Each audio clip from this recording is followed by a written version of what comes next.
Ina mana, ina waka, ina reo. Ira rangatirama. Tēnā koutou, tēnā tātou katoa. Kia ora everyone, my name's Kerry.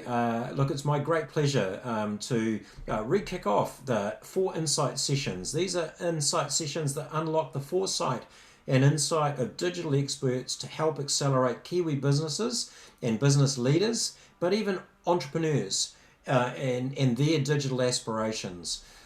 So in terms of how these work, well, we present interesting people who decompress and break down stuff in 3 insights in 10 minutes. One thought leader, 3 rounds of questions, and 10 minutes flat or less. So, look, the context in which we're operating today is gig workers are independent contractors, they're online platform workers, they're contract firm workers.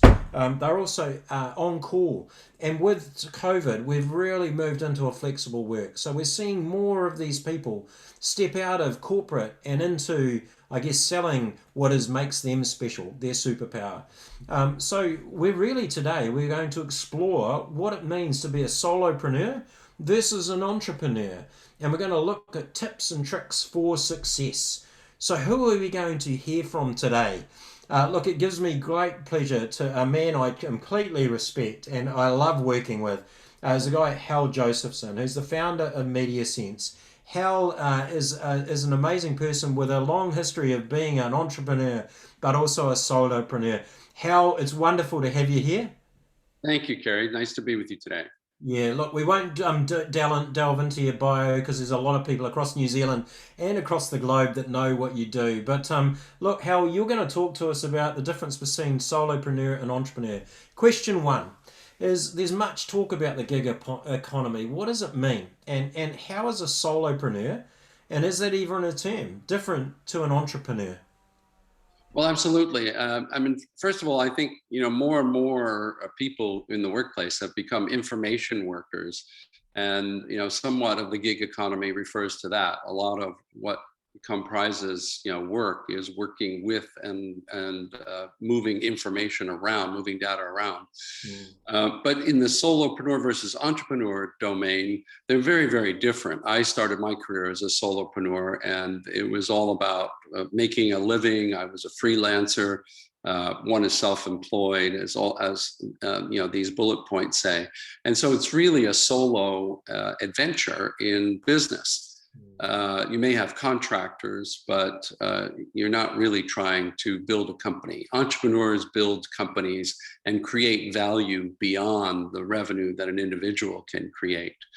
And generally, it's around intellectual property or basically some asset that the company has, which it can monetize and needs to build teams to be able to do that, and ultimately raise capital, because if you're going to employ 100 people, if your revenue doesn't match, you've got to raise capital to have runway room to grow and expand. And ultimately, it becomes a situation where a founder or the person who starts the company has a different role than CEO, because they're not necessarily the professional CEO, but they become a founder. I became a founder of my own company because it was my idea, and I brought in people to run it so that I could, have a more strategic involvement over time. But Mm. entrepreneurship is more, the individual track, and a lot of people are doing that these days because they don't want to manage other people. Whereas entrepreneurs is, monetizing intellectual property and building teams of people, raising money, and somewhat going global in terms of customer attraction. Yeah, nice. And look, I think it's beautiful that the underlining from good old word in terms of is that a word, and it absolutely is in the dictionary, right? It's a growing capability that's turning up in a flexi world. Solopreneur was just approved in the Merriam-Webster dictionary this past year. Yeah, yeah. Hey, look, question two. What's one tip that you'd give to those venturing out on their own? And I guess this is really pertinent to me, right? In terms of my journey as well. What are some of the ways that they can assure a success? Well, really good question. Thank you, Kerry. I have to answer that with sort of a two-part tip, Yep. because I think when one is building a company or becoming a solopreneur, it's all about finding your superpower, finding your company's superpower, and then amplifying that. And you have to build on that. But one of the things that's happened, and it's happened really rapidly in just this last year, in the 2 decades of the 21st century thus far, people were talking about exponential growth and exponential change. And I think that's actually changed itself, in that the speed of change is not the only factor.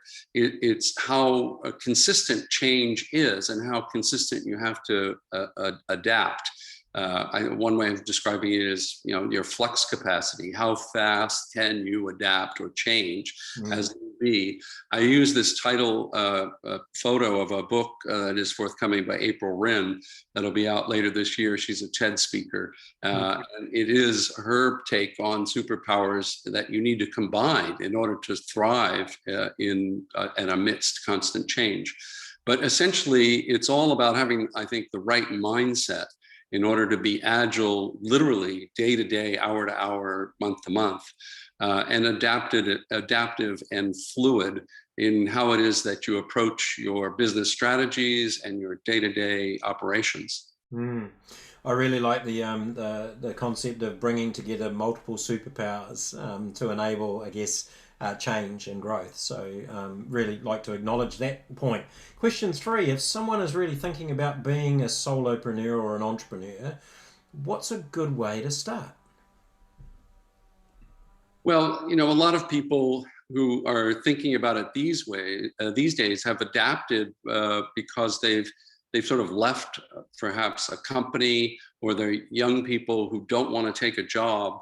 But I think one of the things that you need to do if you're starting to take this path, and in many ways it used to be the path not taken as often, but I think more so people are starting to become solopreneurs or pursue an entrepreneurship career path. This Venn diagram that you can see, I think, really is important. And the idea of what is your purpose, both individually and if you're planning to scale a company. And looking at it in terms of these 4 factors, and then the overlaps. And if you find that you're in that sweet spot of purpose, all of these elements converge, and I think it becomes much easier. So I think one of the things that is really useful to ensure success is to really think deeply and strong and emotively and rationally about how it is that you want to pursue what will be your business, whether you're doing it on your own and perhaps with some contractors, or doing it with tens of people, hundreds of people, and big teams. I really love this, and I think particularly about school kids, but it's equally pertinent and relevant to people in corporates. Sometimes you can get caught in a box, and at school you can get caught in a box. There's one path for me. That path might be a vocation, right? It might be a job, right? But actually, there's other paths that might be study, but equally what we're saying is there's entrepreneurship and there's solopreneurship, and if you can find those things that you're great at and the world needs and you love it and you get paid for it, well, that's just awesome, right?